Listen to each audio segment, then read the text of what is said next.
let's go to the Fiesta Bowl. Penn State 12-2 taking on the Fiesta Bowl killer boys. Boise State getting that first round bye. However you feel about it, talk about it in the chat. But right now, minus 10.5 Penn State. What's Boise State got to do to pull the upset in this game? Well, so if Penn State offensively plays the way that they played against SMU, especially early, I think Boise State can win this game. But the problem to me is I think that Boise State is the most one-dimensional team in this playoff. You think so? I think they're the most one-dimensional team in this playoff. And let me explain to you exactly what I mean by that, because I think a lot of people would just assume that I mean the run game and that's it. And I'm just talking about the offense. When I look at this Boise State team, I don't buy into now Ashton Genty's going to play hard because he's pissed that he didn't win the Heisman. Ashton Genty was going to come in this game and try and ball anyway. Like, that's not the issue. Here's where I think Boise State is incredibly one-dimensional. I don't think their defense is that great. Now, listen, I understand they beat UNLV 21-7. UNLV's nice on offense, but in this style of game, can Boise State get away with not having a great defense because Drew Aller's struggling to throw the ball? And, Drew Aller's kind of got a little bit of sneaky running ability. It's almost like you watch him and you're like, this dude's goofy. There's no way he's going to get out of this. And then he gets out of it. I mean, there was a play on the sideline yesterday against SMU where he actually made a nice move to cut back inside and pick up a first down on third down. So to me, I think a lot more has to go right for Boise.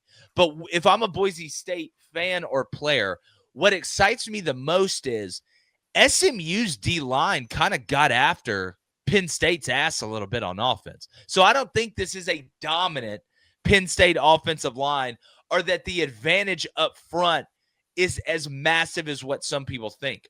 What I worry about is what we saw with Kevin Jennings and SMU. If you're not able to run the ball with Genty, which we've seen a couple times this year, and you can bet your bottom dollar Penn State, you talk about stopping the run, they're good enough to do it as good as Ashton Genty is. Will Maddox make those same mistakes? Will Maddox turn the ball over? I mean, his QBR is 75-70. He's a good player. He's got some witch in him. But if it all falls on him, can he – because I think Penn State eventually the dam will break with Allen and Singleton running the ball against Boise State.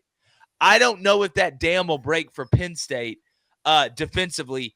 Even, if Boise State's not able to run the ball, can Maddox-Madsen make them pay? So, I don't see it. Blaine, I think all of us are in agreement that Boise State just can't turn around and hand the ball to Genty every single play and then beat Penn State, right? Like Maddox-Madsen's going to have to make some plays. What the ratio of run to pass and all that is, and him creating with his legs, like that's what we'll have to see. He's had a solid year and hasn't turned the football over. But in that one game against Oregon, which that's the best team they played, and that's the team that's comparable to Penn State, he was 17 of 40 for 148 yards, 42.5 completion percentage. Does that worry you at all for Boise State? Yeah, it does. Look, I'm gonna sit here and be honest. I think Boise State's about to get their ass kicked. I really do. I think Ashton Genty is a great football player, but this isn't Nevada. All right, this isn't UNLV. Okay, if anything, Drew Aller might not be great at throwing it, but I promise you, the things that they have running around on the field, y'all haven't seen before, except for I guess you could say Oregon. But I think Penn State's defensive line and front seven is a lot better than Oregon's. I'm worried because I agree with what Jake said. If Boise State becomes one-dimensional, there's no escaping, right? Sooner or later, Penn State is going to lean on you, come out in heavy personnels, and just run it right at you. It's almost the type of thing to where, which is crazy to say, and somewhere in my mind, I can see Boise State winning. At the same time, I can see them losing by 24. I don't know how exactly that correlates or how exactly that happens. It's just you don't have enough up front on both sides of the ball. Like, unless Drew Aller blows the game. Yeah. Unless Drew Aller which is possible. And throw 3 interceptions at the worst times possible, I don't see how Boise State matches up front. There's a reason why this game's 10.5, which is a worse spread than the SMU game. Madsen's going to have to make a lot of plays. And at the end of the day, you're going to have to be able to run the ball. If you can run the ball with Ashton Genty, all right, you're going to have a chance. But if I'm Penn State, I am loading the box I am loading the box and I'm putting it. I feel good about our corners. I feel good about our safeties matching up with what Boise State has. And I am putting it on Madsen to beat me. If Penn State loads the box, Boise State loads the box. I trust Penn State a lot more in their run game with that 1-2 attack. They have a running back to get downhill and go get 4 and 5 yards and stay on schedule.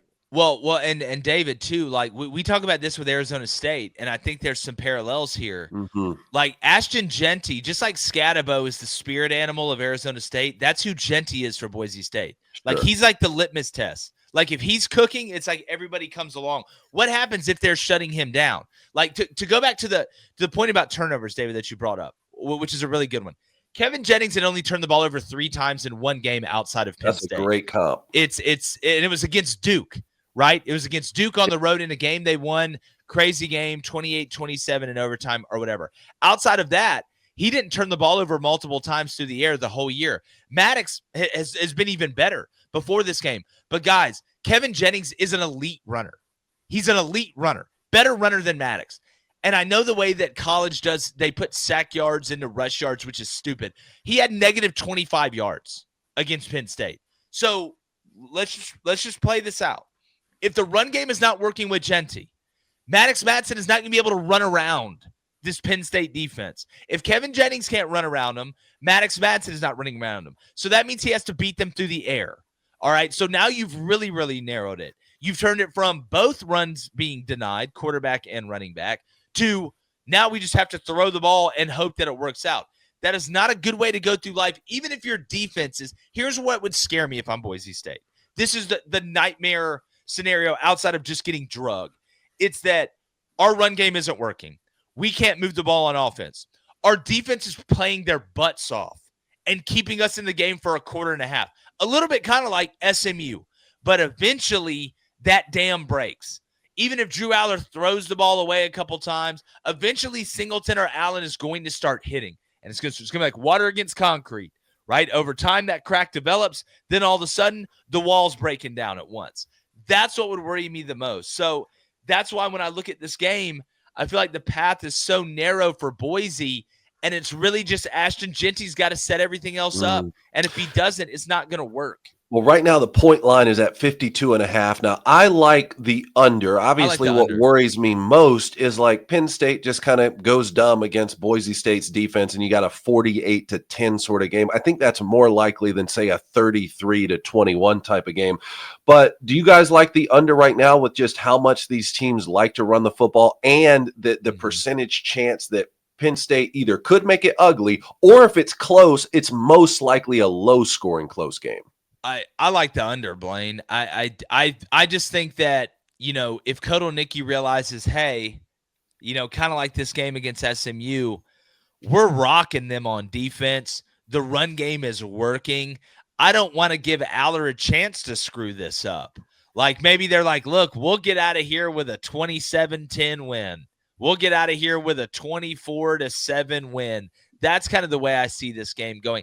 I actually think, David, this game may look a lot like the Indiana-Notre Dame game. That's what I think it may look like. Blaine, you like the under? To be honest, I like the over. Why is that? I think right now the total points for Penn State's 31. I think Penn State will be able to score maybe 40 points in this game. Because I do think once Penn State gets ahead, I think Boise State will start pressing. And when Boise State starts pressing, what happens? Mistakes happen. Not only certain mistakes, but big mistakes. I can see pick sixes in this game. And I can just see Penn State overperforming than what a lot of people think. And I think Boise State will put some points on the board, right? I could see a 17 or a 21 or a 24 from Boise State, but I just don't know how, even if you do load the box, the Penn State has players on the outside. I mean, Tyler Warren, I don't know if there's a guy on Boise State who can solo tackle Tyler Warren. So I would somewhat play the over here. I bet it goes down. If you can get this at 50.5, I'd play the over because I think Penn State's going to score a lot more points than what people think. It's a really good point about if Boise State finds themselves behind early, they're going to have to throw themselves out of that deficit, and that's not their game. So that is something to watch.